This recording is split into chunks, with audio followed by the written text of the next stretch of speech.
Welcome to We Need to Talk About Farming, a new spin off series from myself, Will Evans, and the Food, Farming and Countryside Commission. There's a lot of noise in farming right now, and for many, the future feels uncertain. This series is about having better conversations about the biggest issues facing agriculture. In each episode, we'll take on a topic that's making headlines and dividing social media and WhatsApp groups. We'll go beyond the buzzwords, cut through the cliches, and work out what really matters. In this episode, we are talking about nature. About 70% of the UK is farmland. British farmers have a massive role to play in maintaining clean rivers and fresh air and helping wildlife to thrive. But there are nagging worries about the impact of taking land out of production for nature as well as energy and housing. And farmers who want to support wildlife are concerned that government support may be falling away. So, how do we maintain momentum for farming that works with nature? And how do we make smart decisions about how to use our limited land? I'm joined by Holly Purdey and James Robinson. Holly farms cattle, sheep, goats, and chickens on a 200-acre tenanted holding in Exmoor National Park. Brought up on a dairy farm, she's previously worked for Somerset Wildlife Trust and the National Trust. James is an organic dairy farmer. He keeps 250 dairy shorthorn cattle on his farm in Cumbria, which has a range of habitats, including hay meadows, wetlands, ancient hedgerows, and woods. In 2022, his family won the Silver Lapwing Award, a conservation prize awarded by the Farming and Wildlife Advisory Group. Holly and James are both leading members of the Nature Friendly Farming Network's Steering Committee for England. Welcome to you both. Okay, as I mentioned, you're both heavily involved in the Nature Friendly Farming Network.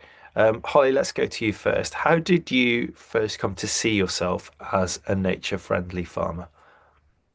I don't think I really separated myself from no other farmers. I just see myself as a farmer, but I did see myself as an environmentalist because of my previous job roles for the National Trust and the Wildlife Trust.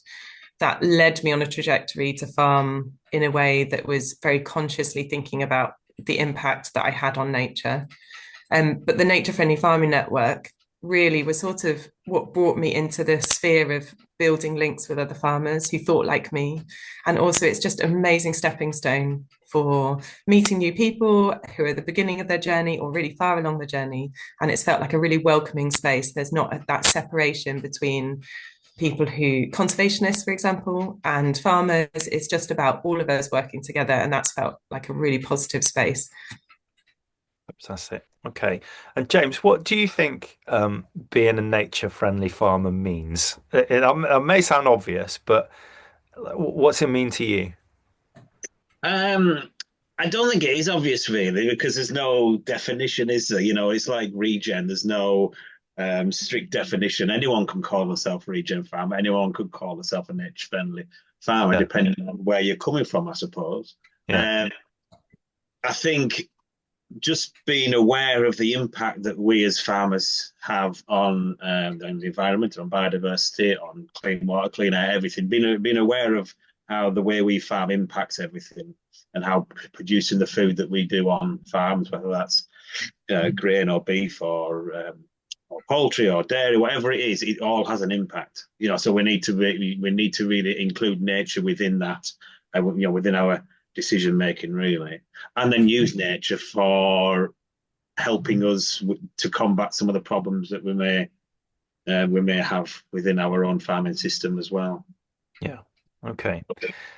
A lot of farmers, they might bristle at the idea that nature-friendly farming or regenerative farming, as you mentioned, you see a lot of debate about that. Is anything new?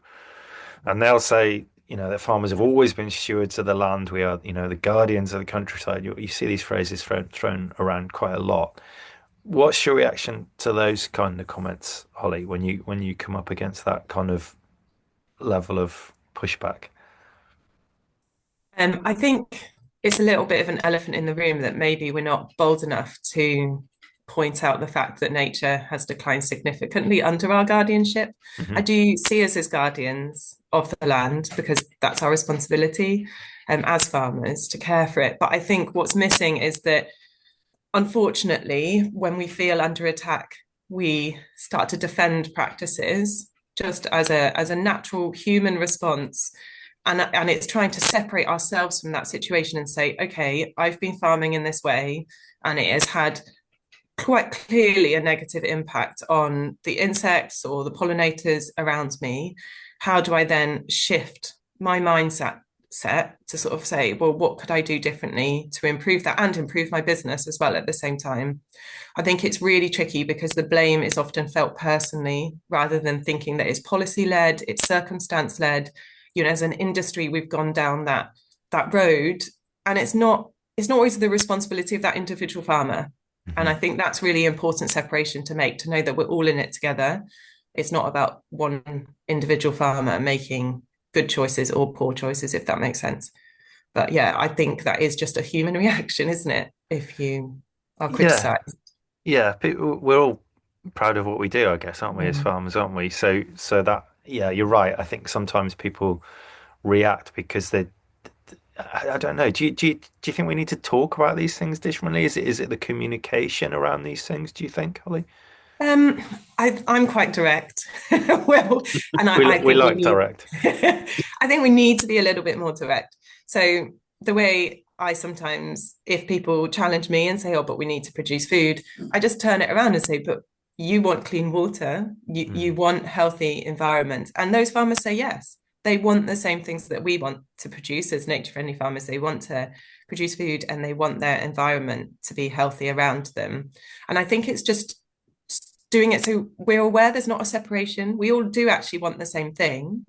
It's just that road to get us there and to get us aligned with what we would like, if that makes sense. So yeah, I am quite direct, and I would say things like, but the evidence is really clear. We can see that, you know, the State of Nature report from 2023, there is significant decline in pollinating species, in grassland plants. The evidence is there in front of us, and so we need to make a change. yeah. I remember when I went to university to study agriculture many years ago now, and there wasn't really any talk. This was 99 to 2002, and there wasn't really any talk about nature in the whole time I was there, and in the environment. It was all about, still at that stage, production and as much grain as you could get per acre, or as much milk as you could get. Whatever it is, and but I feel like that has really changed, and it is at the forefront of kind of even the traditional farming media. You do see a lot more articles about farming in a more nature friendly way, and farming with the environment, and how it can even help your bottom line. Do you think that is just more general awareness of the climate crisis and the biodiversity crisis, James, or is it more pragmatic than that? Is it about what it can do for your business and diversification and things? I would like to think it is a bit of everything, really. I would like to think people are more aware of, of climate change. We are going to see, we're already seeing more extremes in climate now. I don't think anyone can deny that within their farming No. lifetimes. That, especially, this year, we've had extremes of wet, not too far away, even down towards you. Well, of course, you've had extremes of dry, and down with Holly, you've had, barely anything. So Mm. we are seeing real extremes within our seasons, within our climate. We need to be able to adapt to that. And I think using, obviously the weather is a natural thing, and we need nature to help us adapt to that. And that's for not just for nature, for biodiversity, and for all the things you mentioned, clean water and clean air, but for our businesses as well. And if we want a business that's going to be able to flourish in 20 or 30 years time, when those extremes of climate are going to become Mm.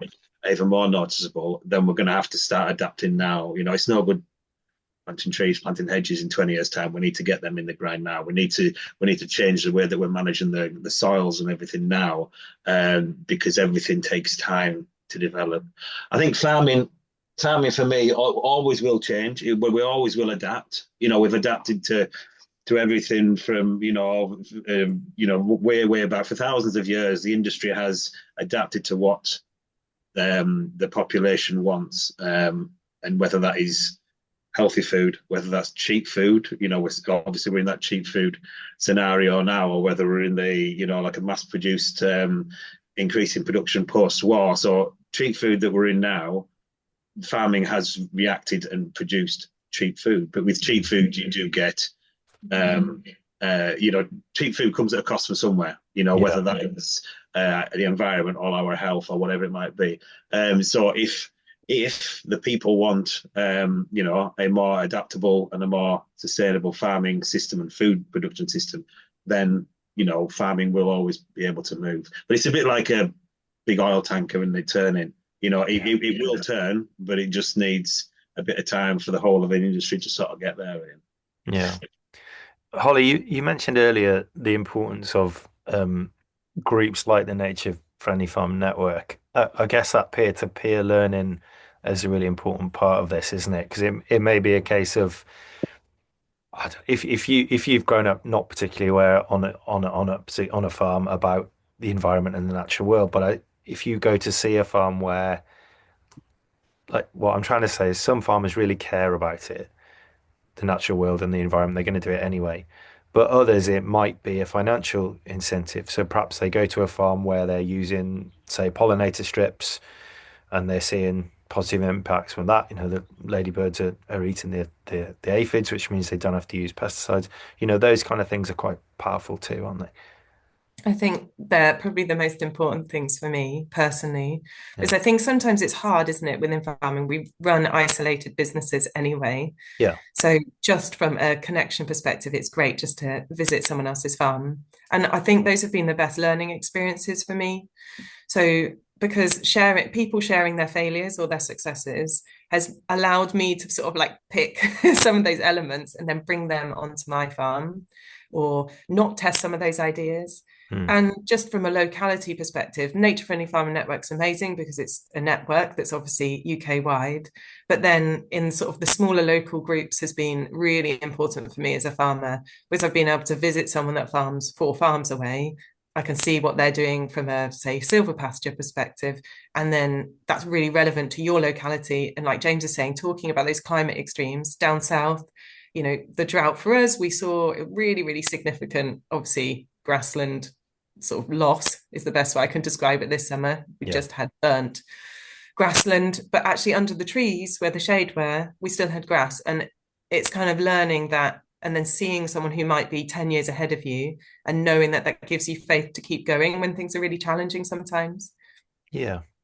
Yeah. And I think it's important to realize that we're not talking about necessarily making radical changes, are we? You don't have to do anything dramatically different on your farm. It might be maintaining or enhancing things that you're already doing. And a good example of that is with you, James, with your hedges that you do a lot of work on. And I know, people love to see what you're doing with your hedges on when you share it on social media, don't they? So even, I guess most of us have got hedges on the farm, so you can just make a few small changes that will make a big difference, won't they?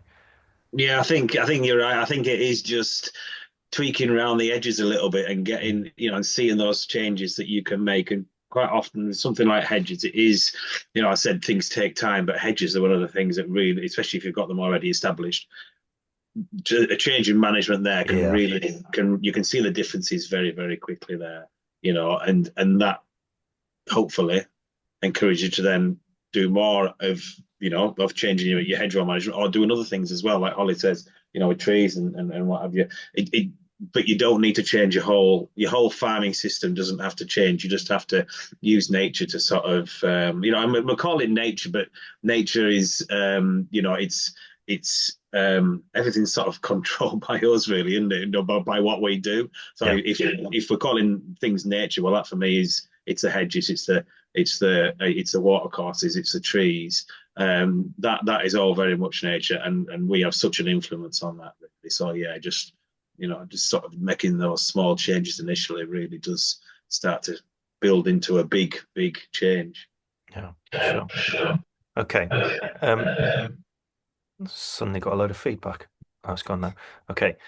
The other big divide has been between advocates of land sparing, so using the least productive parts of land for habitats while maximizing production on the rest, and land sharing, so supporting food production and nature in the same space. Holly, is that a useful distinction, or has it turned people off? Does it just make it too complicated for people and they just say, "Oh God, I can't even deal with all this"?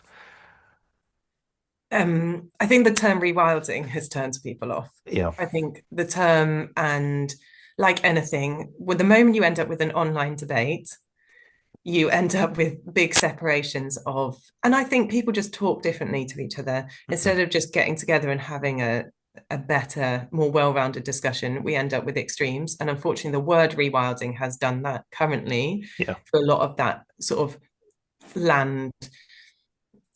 It's polarized the land sparing, land sharing debate.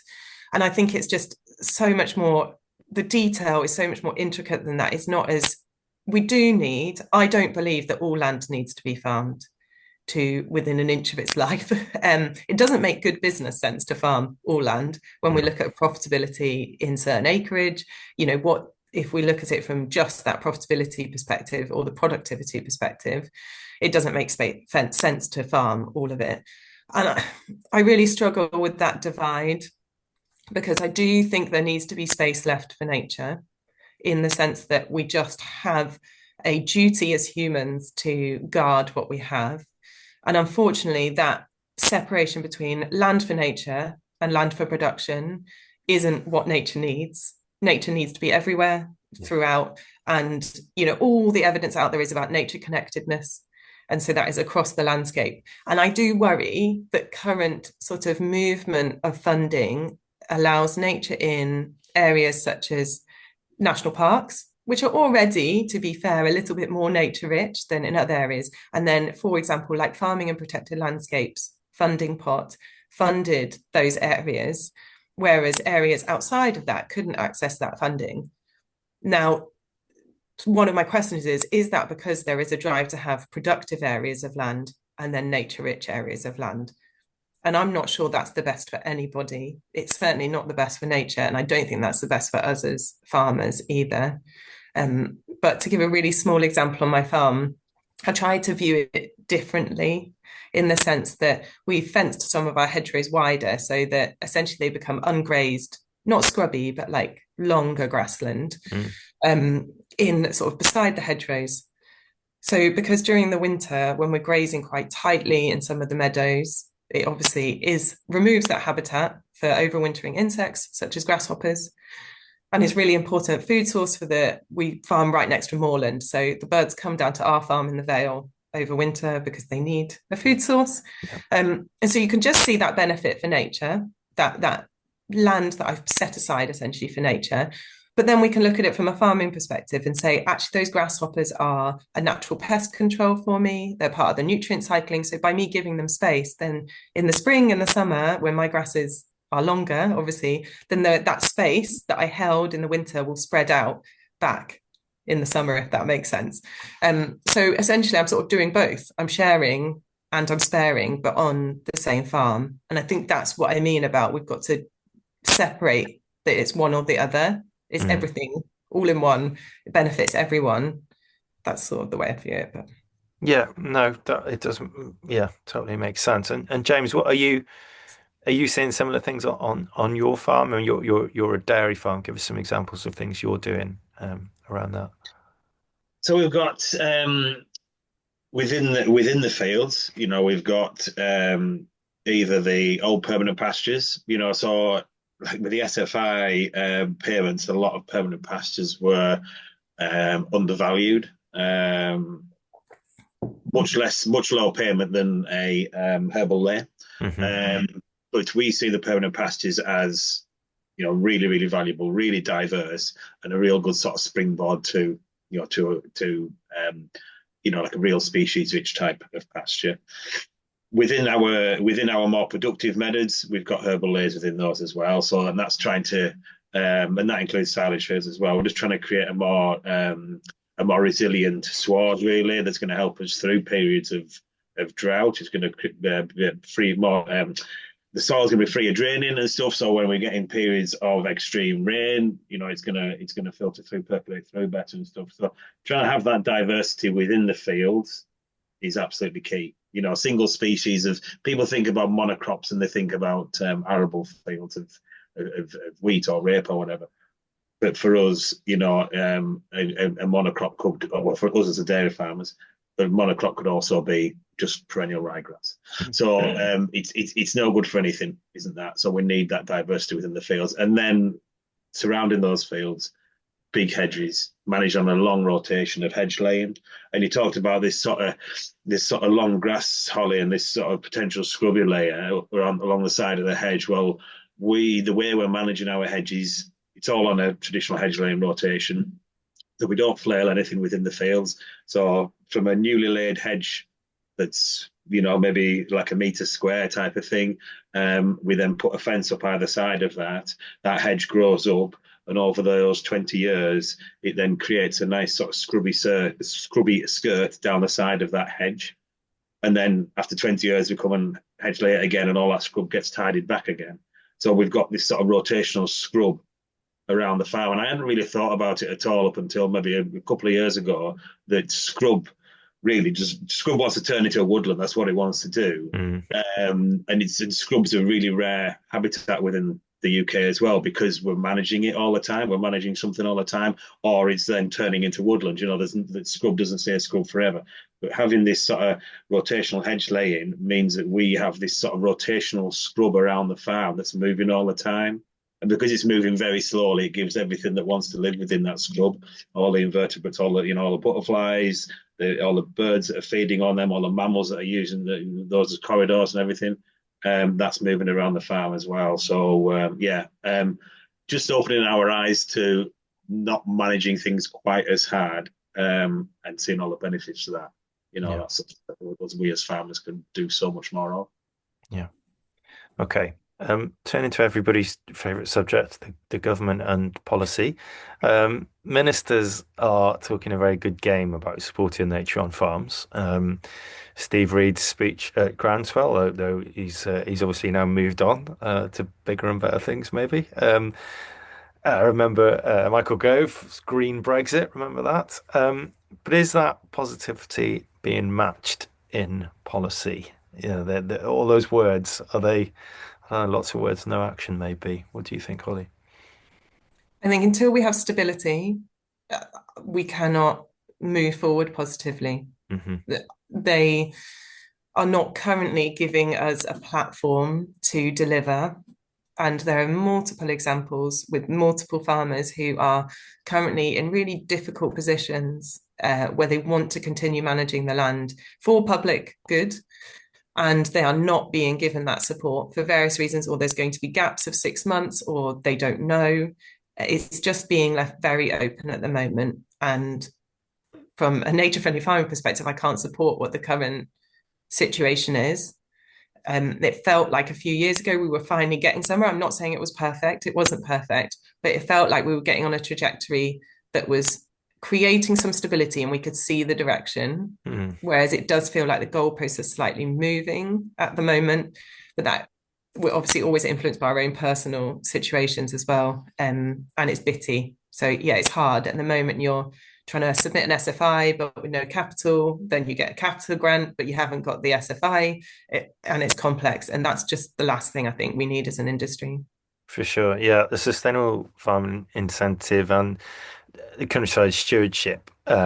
Obviously, we're talking about the impact of the government sort of freezing it, and yes, we're going ahead. No, we're not. That uncertainty does have a big effect, James, doesn't it? In terms of farming, as we all know, is a really long-term gain.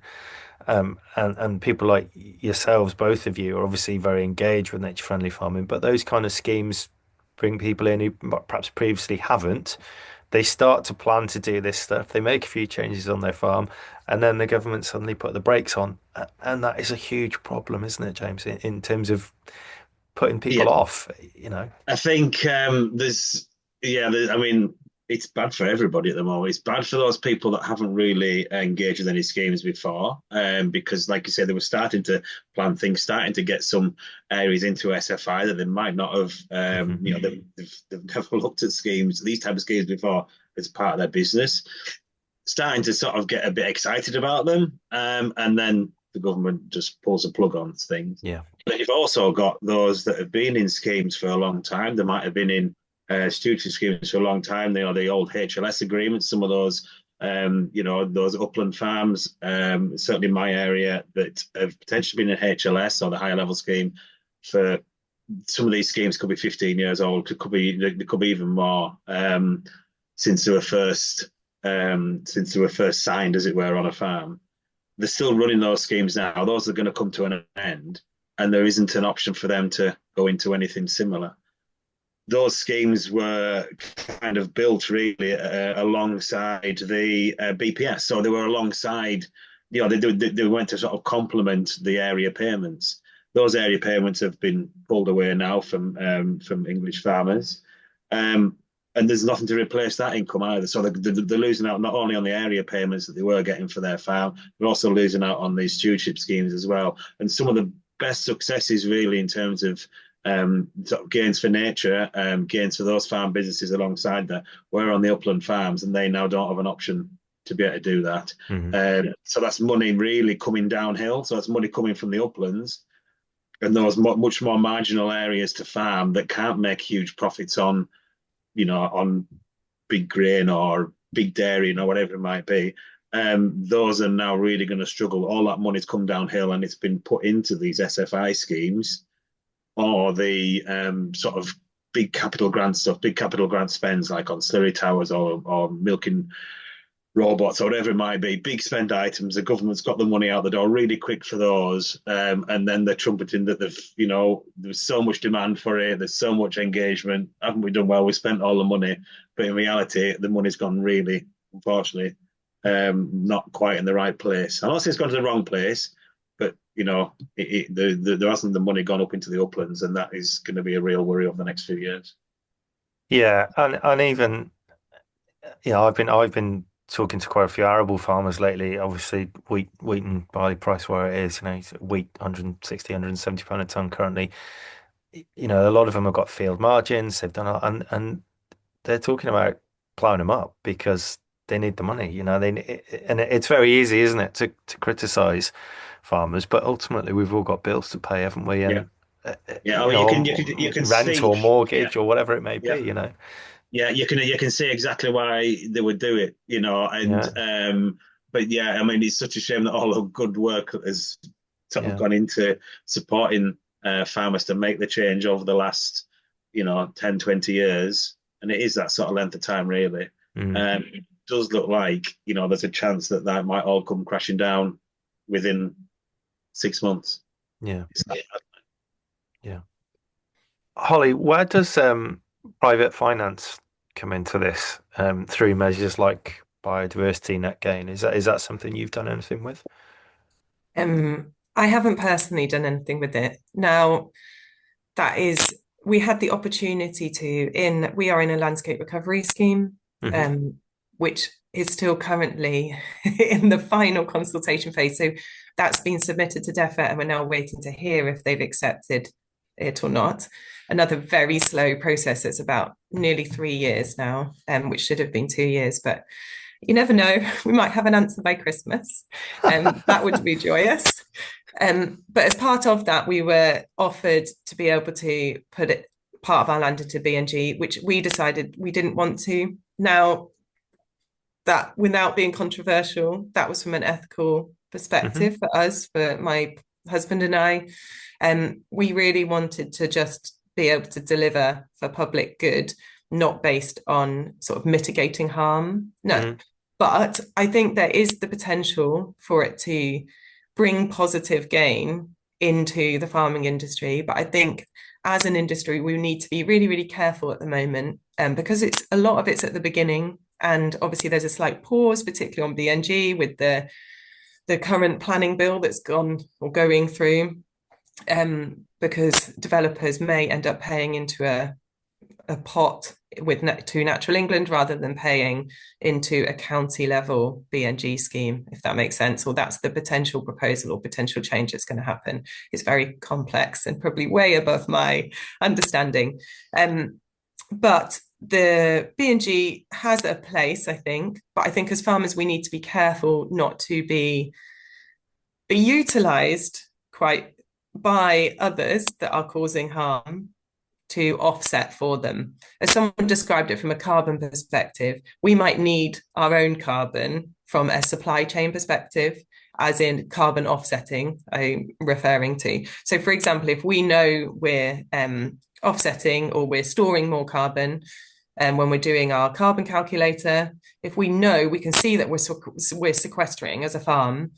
If we then take payment as offset through a carbon scheme, but then our supply chain says, well, we need you to be sequestering carbon, we need you to prove that. But if we've already sold that, essentially, I think the farming industry is in a really difficult place at the moment that I'm not sure we have the answers to. I just think there's a lot of queries from my personal perspective, and James might feel completely differently, but I've got a lot of queries about the ethics around it and ensuring that farmers are not almost, I'm going to say, the dumping ground, as in being used. So all we've had is farmers are causing harm, farmers are doing this, but suddenly we're wanted when we need to supply good. I don't know.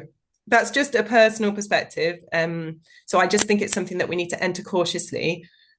But from a supply chain perspective, I think it's really positive that supply chains are supporting farmers to change, if that makes sense. So we know the public want good food, don't we? Of course, they want good food, healthy food, great environments. And through supply chains, that could be a really great way. If we know our suppliers want us to produce beef in a certain way, that's really positive. Then we've got a really great market we can sell into. We're really proud of that. You know, if it can be labeled whatever, nature-friendly farming, pasture, whatever it might be, that's a really positive thing. And I think supply chains have a really important role to play in change. But yeah, I'm just cautious on a private market perspective. Yeah. No, I absolutely see where you're coming from. James, have you got any thoughts on that? Yeah, I would agree with everything that Holly said. I think that, it's such long term as well. We're talking 40 years for most of the BNG stuff. And so whatever we're doing, it isn't for us. It's going to be for the next generation. Well, the next two generations, really, isn't it? So we need to be really, really, really careful. And it isn't just that we've given our farm over to, to wildlife, to nature. It's the implications that we've got on our businesses, really, that we need to be looking at. Yeah, and to be honest, the best gains for BNG are on those farms that haven't done anything anyway. So sort of really sort of degraded soils within an arable situation. Those are the ones that are going to be able to gain more from BNG anyways. Farms that are already doing or have done quite a bit, there's less there's less gain that they can make on their own farm. So I think for us, it wouldn't sit with us very well at all. Both ethically and as a sort of a model for business, really, for us. Yeah. Okay. Sorry, I was going to say as well, but then also, if there is a huge, and people keep talking about this huge pot of money that there is, that the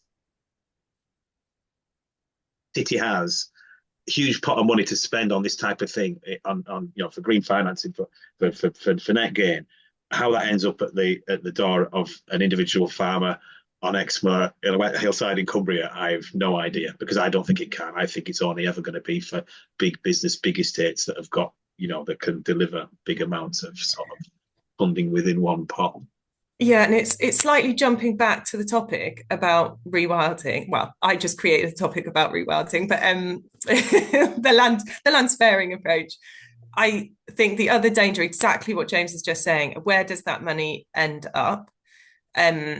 Now, I know multiple, and this isn't a criticism, this is just a state of play of our current land in the UK, is that the people who are utilising a lot of the private markets like BNG or phosphorus mitigation are charities such as wildlife trusts or large estates or private individuals such as Ben Goldsmith, who are able to purchase large amounts of land. They have that capital available to them. And what worries me is that, like, farmers like myself, we can't afford a farm. We're tenant farmers. We can't afford land.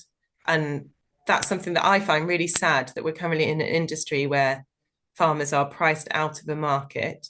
And one of my concerns is that, I don't know from an evidence perspective, but is that green finance pushing that land value up Mm. in those situations? So I am a trustee of Somerset Wildlife Trust, just going to put that out there. And whenever we've made a land purchase, I think it's really important that we have farmers in these situations, because I'm always that voice is saying, okay, if we're buying this land and we're going to be delivering that on it, how can we engage in a local young farmer? How can we get them in delivering the grazing? How can we support that, rather than it just being a model that is really positive from a nature perspective, but how can that be a positive model for the whole community? And I'm just not sure we've quite got that right at the moment.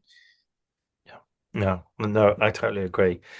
Um, to cut the government policymakers a little bit of slack for a minute, we are asking our Britain's limited land to do a lot. So we need to obviously grow food to feed the nation, also encourage wildlife. There is a well-publicised housing crisis. We need to build a lot of homes, and we have legally binding targets on energy production, on reducing carbon. So we need to put up solar panels, wind turbines, and much, much more. James, do you think the government's planned land use framework is going to be successful? This I is a don't really know. big question. I'll It's, ask it it's to you as well, Holly, oh, to be fair. yeah. I mean, another thing that's legally binding that you missed out is the halt of biodiversity decline. So Yeah, that's legally binding as well. yeah. So yeah, so there is a huge amount of stuff. Um, and to be honest, I don't know. I mean, if they get it right, if they get the tone of it right, it could be the blueprint to a really, really successful Hmm. future for our land, for the countryside, because that's what we're talking about.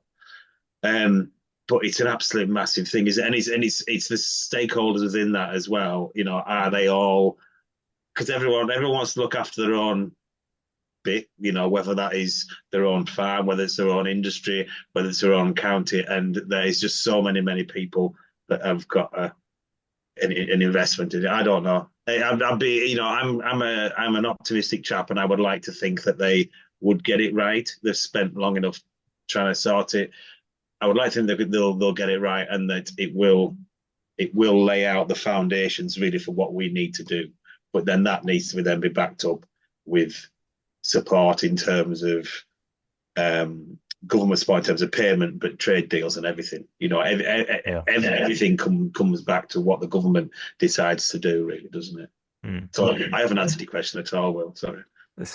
Are you optimistic like James, Holly?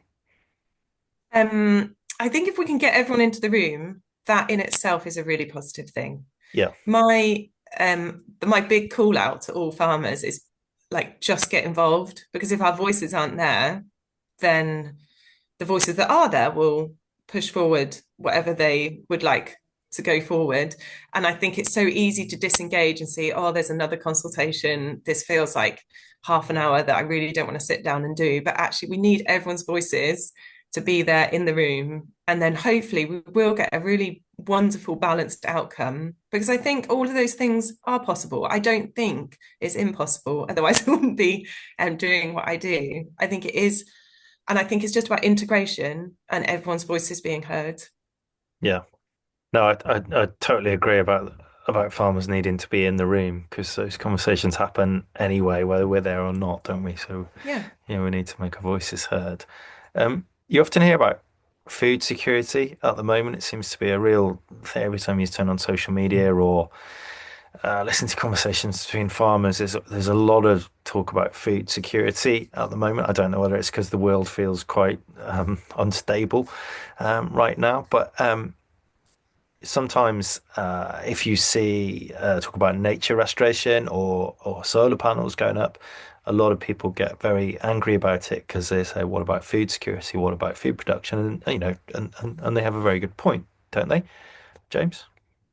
Well, yeah, I mean, food security is obviously very important, but we need to we need to look at really where that food is going as well. Hmm. How that food has been produced. So if we're producing high yields of grain or milk from a dairy farm, but we're using masses of imported fertilizer, then that's not great either. So the farming in the UK isn't a closed shop. The amount of nutrients that are coming in on a boat via either fertilizer or via feed, it's absolutely massive. Um, the feed, so the grain that's been grown, is that ready for human consumption? Is it going into an animal? Is it going into a distillery, for whiskey? Well, that's not exactly important food, isn't? I mean, I don't like whiskey, so I couldn't give them monkeys, but I do. there's, is it for biofuels? So Yeah. again, it's this land use thing as to, what is important really. Solar panels, they shouldn't be going on the best land that we've got, but then there'd be an outcry if they were on a hillside up in Cumbria as well. So where should they go? We need energy, so where's that coming from? There's more and more electric cars going to go on the roads. Where's the energy going to be for producing them? But solar panels doesn't mean an end to food production on that field, because you can graze loads of sheep on it. You can have strips of solar panels down the middle of fields as well. So they don't, and then still sort of alley crop through them. So Mm. yeah, it's all this sort of trying to get everything within farmed landscape, isn't it? But yeah, food security is it's a real sort of elephant in the room that is often used really for the wrong purposes, really. We just need to look at how that food is being produced anyways. Yeah. Holly, or should farmers, landowners, and communities be more involved in these decisions about land use? You mentioned some of the work you did with Somerset Wildlife Trust. Does there need to be more emphasis on regional and local decision making? I think I do think it's really important to have discussions, wider discussions within a community, because often the community, there might be a practice, for example, that's going on some land that doesn't directly benefit the community. It may cause harm to the community. And I think it's really important that the community feel that they have a voice as well. I'm Mm. not, obviously, farmland is individually managed by the farmer, but I think it would be really positive to be having wider discussions so that everybody feels more connected.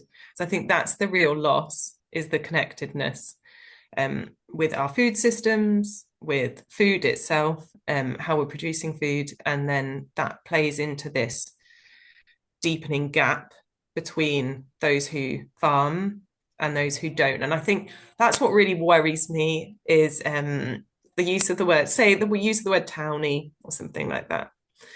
I really hate that word. It makes Mm. me, I don't know, more than cringe inside, because I think Yeah. as farmers, James and I both offer educational visits to our farms because they're so vital with creating a smaller gap between us. And if we get more communities involved, with farmers in the room, communities in the room, individuals who work for organizations in the room, if everyone's together, then we'll start to find a bit of unity. I just think talking does a wonderful thing, really. And actually, great conversations come from it. Yeah. Yeah, can I Absolutely just chip agree. in there as well? So we as farmers, we often complain that the people that live in urban areas, and I'm not going to use the word Holly, but Don't use people the that word live in urban townies. areas, they don't understand us. They don't understand farming. They're in the little bubble, their urban bubble. They don't understand farming. But in reality, we don't ever try and engage with people that live in urban areas. We don't try and understand Yeah. how they're living, how the single mother of three in a tower block in Birmingham can actually afford to feed her children and still get out to work, and all the things that they have to do. We Yeah. don't ever try and engage with them and try and understand them. So it's a real two-way thing, really. If we want people to understand farming, we need to understand their problems as well. That's an absolutely brilliant point. I totally agree. And James and I, we've talked about this before, and we're very frustrated with that, with the way that kind of social media has kind of fueled these angry exchanges often. I guess that is the sort of the point of this podcast, to try and have more nuanced debate and conversation. All right then. I'm going to ask you one last question to finish. What's one thing you've read, watched, or listened to recently that you would recommend to listeners who are more interested in this topic, Holly? This isn't well, I've been thinking about this question, well, in terms of what would I recommend? And I'm not sure this is a completely non-nature based recommendation, which might be a bit strange on a Interesting. podcast about nature and farming. But another podcast actually, called The Pasture Pod, and it's about time. So Ah, they did a series. I I love know. that Oh my, series. and it's honestly been the most revolutionary thing for me Yeah, to listen me to as a too. farmer. It really just, because basically the way I see it is when we're firefighting and battling all the time as farmers, because that's how I feel, definitely the Mm, first few years of our life as tenant farmers, it was. You don't give yourself space to think. You're just stuck in a rut and you're just like, just got to do the jobs, just got to do this. And you don't, but when this whole series is about time, essentially, it's bigger than just trying to have an efficient business. But one of the things that it really stuck with me is that if I give myself more time to just, I don't know, read a book or go for a bike ride, whatever it might be, then it also gives myself space to think about the business in a really mm. positive way or positive change. It gives you that room to make different decisions because, yeah, you've got the time to do it and you're just happier, all-rounded person. So, yeah, it's been the most influential thing I've listened to actually in a long time. That is such a brilliant answer. I loved that series as well, and I saw Michael not long after it came out, and I just went over and gave him a massive hug because I implemented quite a few sort of positive daily habits on the back of that I'm Yeah. still just about managing to keep up. So Yeah. that's One of brilliant. them, I was a nightmare for putting, I'm just going to own up to this. I am a nightmare for putting keys back, like in the correct place, or things like that. Or like a tool that I'd use, but then I'd leave it in the quad bike instead of putting it back in the tool shed. And I actively, because it would be so annoying for my husband because he'd spend half an hour looking for the key or for the tool, and he talks about that wasted time so much. And now I actively am trying to change a big habit and put it back where it belongs. Little things, but yeah, it's been so great, and I recommend it to so many people actually. Yeah, brilliant. Right, no pressure, James, but that was an awesome answer. So you've got to live up to that It's now. funny. It's funny you should say about the looking for things because while you've been talking, I've seen Dad go past two or three times on the quad bike looking for, and I know he's looking for a top link for the little Looking for tractor. you, is he? He's probably wondering where, yeah, but I noticed him glance across and the wellies are on the steps, so he'll know he's in there again. But yeah, so I know he's looking for a top link that hasn't been put back in the right spot, so which is probably my fault. So yeah, I'm also an advocate for Pasture Pod. I think it's that time series was phenomenal, and I did listen to it twice, the whole thing. So yeah, really worth listening to. But for me, in terms of my recommendation, it isn't a thing. It isn't something to go and search online. It isn't something to view. It's just learning to enjoy the nature on your own farms. Really, that for me is the one thing that helps me learn about how we can improve things as farms. So it's sitting out and it's taking time. It's exactly like Holly said. It's taking time to understand the bigger picture because you can soon get mired in the little awkward, nasty, horrible stuff that's happening on farms, and you don't get time to look at the big picture. And it's learning about those. It's learning about those little things that you can influence on your farm as well. So get that bird app. Learn about the bird song. Try and identify a few species of butterflies that you might have seen or flowers or something, and just learn about how we can influence those really. So yeah, spending time in nature is the one thing that I would recommend people go and do.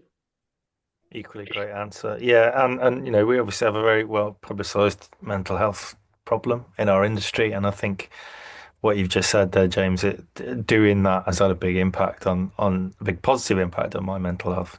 Just getting out and trying to be, I don't know, spot things on the farm and yeah, without going too deep on it, it's really helped, and I think it could help a lot of other farmers too, actually. So yeah.